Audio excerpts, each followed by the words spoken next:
Hoy nos metemos de lleno en una pregunta que creo que acecha a cualquiera que haya tenido una idea de negocio en una servilleta. Sí, esa gran pregunta. ¿Se emprende por necesidad, para ganar dinero, o hay otra forma?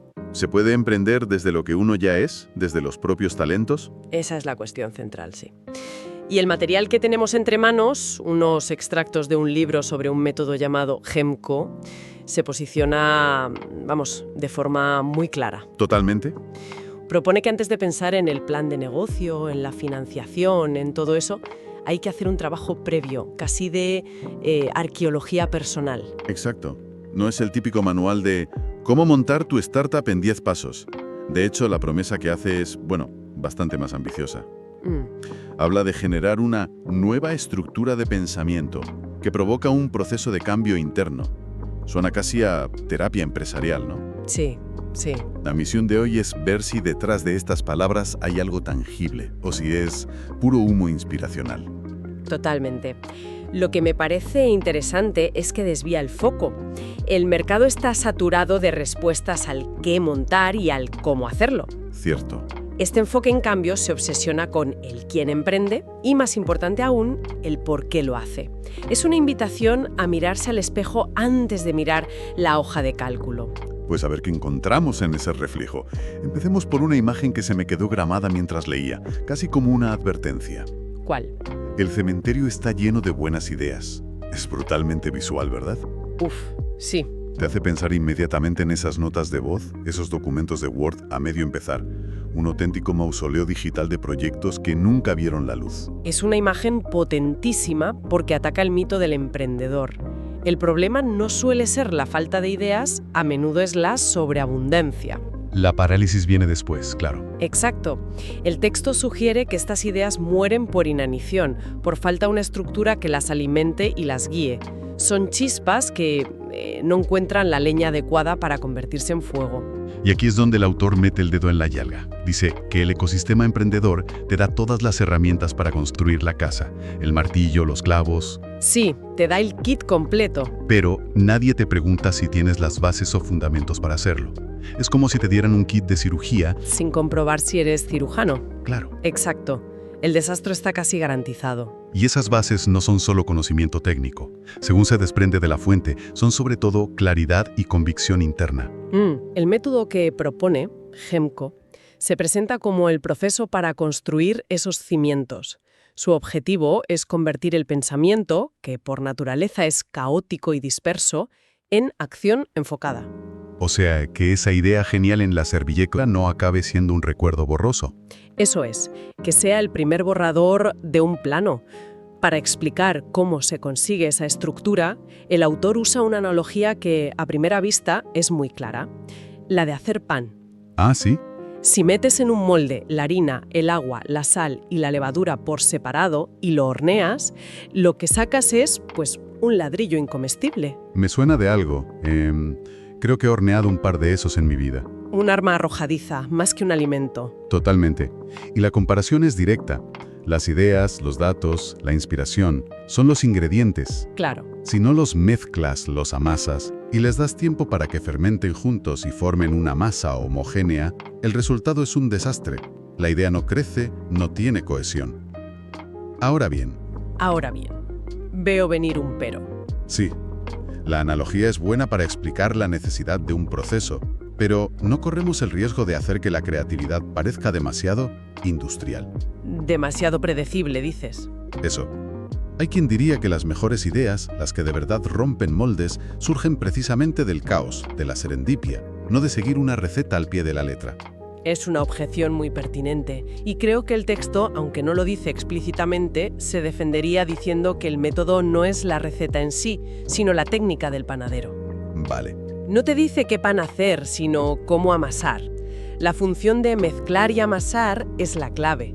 El autor menciona explícitamente que este sistema enseña a administrar, multiplicar, segmentar y archivar cualquier idea. Vale, eso matiza la cosa. No es una cadena de montaje de ideas. No. ¿Es un taller? Exacto. Pensemos en qué podrían significar esos verbos. Segmentar podría ser coger una visión enorme y abstracta, quiero revolucionar la educación, y descomponerla en problemas manejables. Ya. Archivar no es guardar en un cajón, es crear un sistema activo, un segundo cerebro, como se dice ahora, donde las ideas se conectan y maduran. Claro. Lo crucial es que convierte la creatividad en un proceso de ingeniería, no en un accidente afortunado que ocurre mientras te duchas. Te da el control del horno, vamos. Aunque la inspiración siga siendo un ingrediente algo mágico. Eso siempre. Entiendo la idea del método, de la técnica del panadero, pero toda buena receta, toda buena técnica, necesita ingredientes de calidad. Y eso me lleva a la parte que me pareció más, no sé, más personal de este texto. ¿De dónde sale la materia prima? Exacto.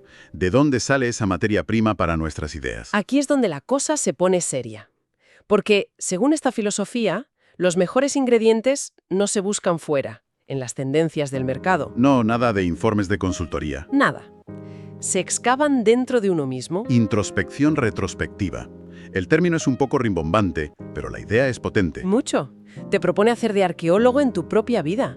Mirar hacia atrás, no con nostalgia, sino con lupa de detective. Y preguntarte, ¿cuándo me he sentido más yo? ¿Qué actividades te hacían sentir feliz, competente? Absorbido por el momento. Exacto. Y para guiar esa búsqueda recurre a un concepto a veces un poco manoseado, el del niño interior. Sí, pero le da un giro práctico. Totalmente.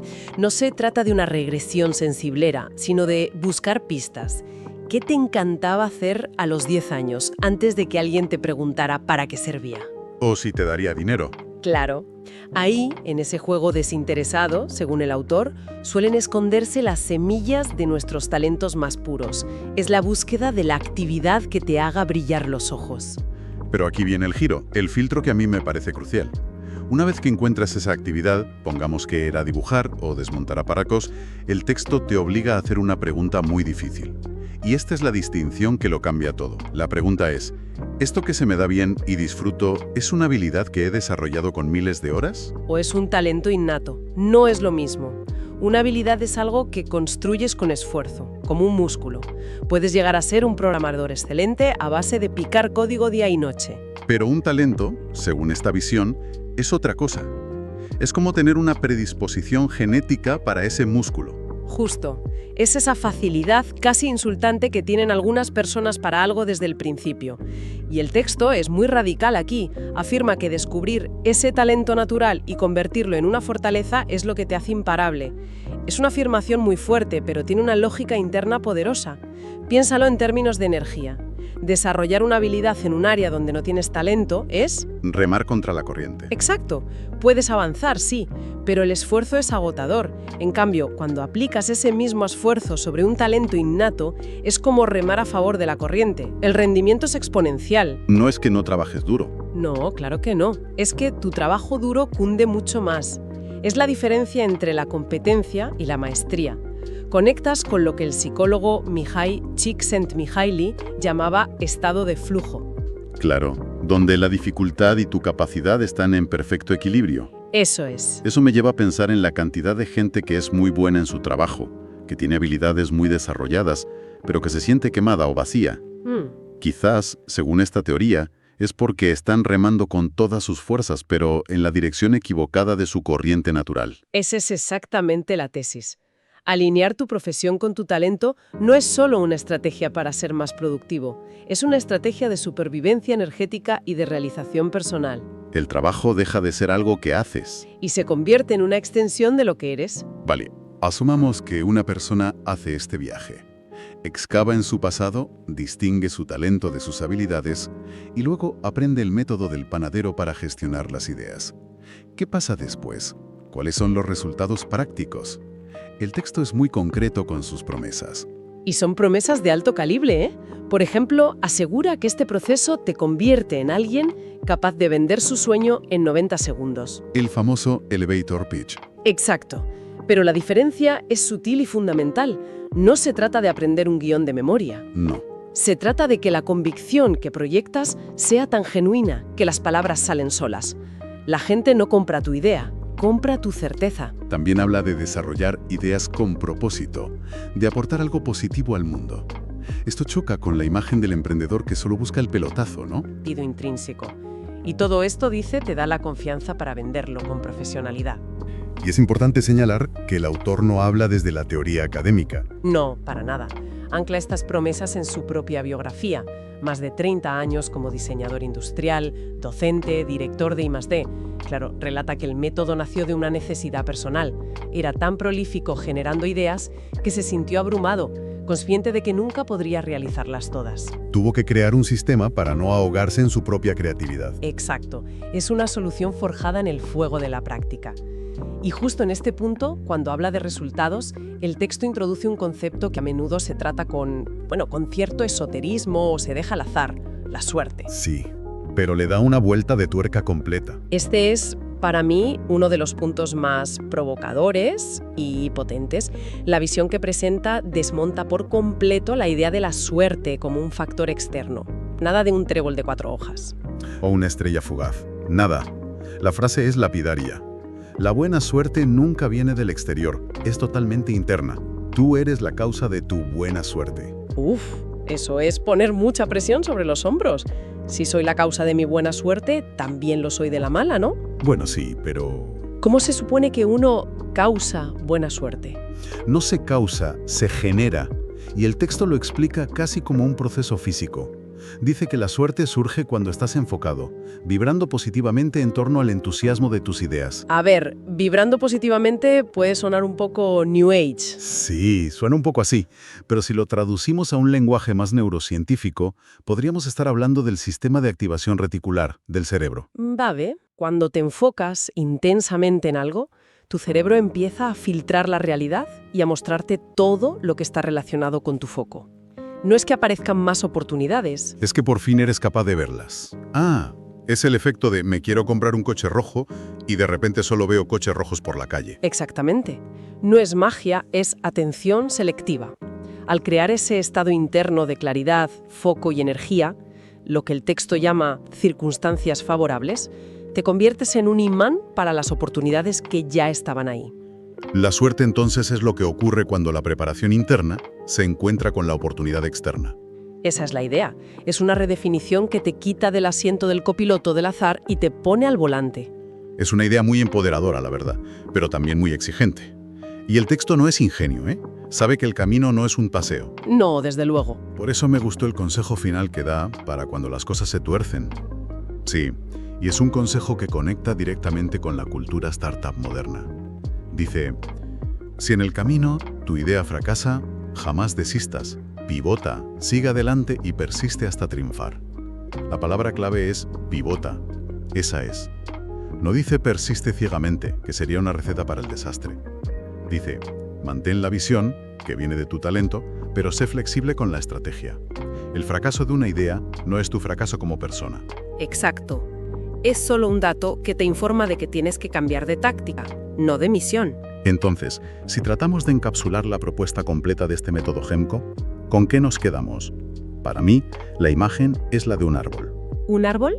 No puedes construir un árbol fuerte empezando por las hojas. Me gusta esa analogía. El proceso que describe empieza por las raíces, que serían ese autoconocimiento, esa introspección retrospectiva para encontrar los talentos. La savia que te nutre, ¿no? Justo. Luego vendría el tronco y las ramas, que es la estructura, el método del panadero. El sistema que canaliza esa savia y le da una forma coherente para crecer.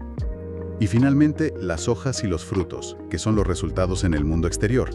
La capacidad de actuar con un plan, la confianza, los proyectos con propósito, y esa suerte cultivada que atrae la luz del sol. Exacto. Es un viaje completo desde el ser interior hasta el hacer exterior. Un viaje que exige bastante más que leerse un libro, desde luego. Sin duda. Y creo que, para terminar, podemos dejar a la gente con el primer paso de ese viaje, la idea de la introspección que propone el texto. La invitación es a tomarse un momento, de verdad, para mirar el propio historial de vida, desde los juegos de la infancia hasta los hobbies abandonados. Un ejercicio que parece simple, pero que puede abrir puertas inesperadas. Exacto. Y la reflexión final, la pregunta que se deriva de todo lo que hemos analizado, es la siguiente. Al hacer esa revisión personal, al buscar en el baúl de los recuerdos, ¿qué actividad hacía que a uno se le iluminaran los ojos? ¿Que le hacía sentir vivo? Eso. Y una vez que se encuentra, viene la pregunta del millón, la que según esta fuente define el potencial. ¿Lo que se sentía al hacerla era el orgullo de una habilidad que costó mucho dominar? ¿O era la alegría fluida y natural de un talento innato que quizás lleva demasiado tiempo esperando a que vuelvan a jugar con él?